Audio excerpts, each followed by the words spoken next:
ছাত্রের সঙ্গে অবৈধ সম্পর্কে জড়িয়েছিলেন একটি স্কুলের শিক্ষিকা। এমনকি ছাত্রের কাছ থেকে তিনি হাতিয়ে নিয়েছেন ৮২ লাখ টাকা। ঘটনা ফাঁস হতেই পদ হারালেন ওই শিক্ষিকা। বিস্তারিত থাকছে ডেস্ক রিপোর্টে। ছাত্রের সঙ্গে অবৈধ সম্পর্কে জড়িয়েছিলেন একটি স্কুলের শিক্ষিকা। এমনকি ছাত্রের কাছ থেকে তিনি হাতিয়ে নিয়েছেন ৮২ লাখ টাকা। ঘটনা ফাঁস হতেই পদ হারালেন ওই শিক্ষিকা। নিজেরই এক প্রাক্তন ছাত্রের সঙ্গে সহবাস করেন একটি স্কুলের সহকারী প্রধান শিক্ষিকা। ছাত্র সেই সম্পর্কের কথা ফাঁস করে দেওয়ার পরই শুরু হয় বিতর্ক। চীনের একটি স্কুলের শিক্ষিকা তার থেকে ১০ বছরের ছোট এক ছাত্রের সঙ্গে বিবাহ বহির্ভূত সম্পর্কে জড়ান বলে অভিযোগ উঠেছে। ওই শিক্ষিকার এবং তার প্রাক্তন ছাত্রের মধ্যে সম্পর্কটি ৫ বছর ধরে চলছিল। সেই ছাত্র দাবি করেন তিনি ৮২ লক্ষ টাকা ও নানা উপহার দিয়েছেন তাকে, যা তাদের সম্পর্ক থাকার সময় শিক্ষিকা তার কাছ থেকে চেয়েছিলেন। শিক্ষিকার এই আচরণ নিয়ে কর্তৃপক্ষের কাছে অভিযোগ করেন ছাত্র। এই ঘটনা জনসম্মুখে আসতেই প্রবল বিতর্ক তৈরি হয়েছে।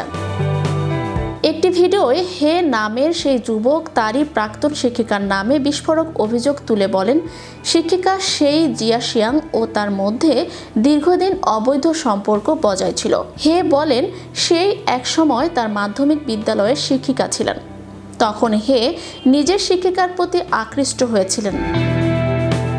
হে স্নাতক হয়ে চাকরি পাওয়ার পর থেকেই বিবাহিত সেইয়ের সঙ্গে গভীর সম্পর্ক গড়ে ওঠে তার। ৫ বছরে তাদের মধ্যে বহুবার শারীরিক সম্পর্ক তৈরি হয়। এমনকি তারা দুজনে সন্তানের জন্ম দেওয়ার পরিকল্পনাও করেন। সেই সময় সেই হের থেকে অর্থের দাবি করেন। ওই ৮২ লক্ষেরও বেশি টাকা সেইয়ের হাতে তুলে দেন বলে দাবি করেছেন ছাত্র। আর্থিক সমস্যার সম্মুখীন হয়ে হে সেই টাকা ফেরতের অনুরোধ করেন সেইকে। সেই তা প্রত্যাখ্যান করেন এবং হের বিরুদ্ধে মিথ্যা যৌন নিপীড়নের অভিযোগ দায়ের করেন। এর পাল্টা জবাবে হে স্থানীয় শিক্ষা দফতরে একটি অভিযোগ দায়ের করে তাদের অবৈধ সম্পর্ক প্রকাশ করার সিদ্ধান্ত নেন। সেই এই অভিযোগের কোনো জবাব দেননি বলেই সংবাদ মাধ্যমে বলা হয়েছে। অভিযোগ জমা পড়তেই প্রবল বিতর্ক শুরু হয়েছে। নিংজিয়াংয়ের শিক্ষা দফতর ২৩ ডিসেম্বর একটি বিবৃতি জারি করে। সেখানে জানিয়েছিল সেইকে তার পদ থেকে সরিয়ে দেওয়া হয়েছে। শিক্ষক শিক্ষার্থীর সম্পর্ককে মাঝে মাঝে কলুষিত করে শিক্ষক নামের কিছু ভদ্র চেহারার মানুষ। আমাদের দেশেও ছাত্রী লাঞ্ছিত করার ঘটনা কম নয়। তবে ব্যতিক্রম ঘটে পাশ্চাত্যে।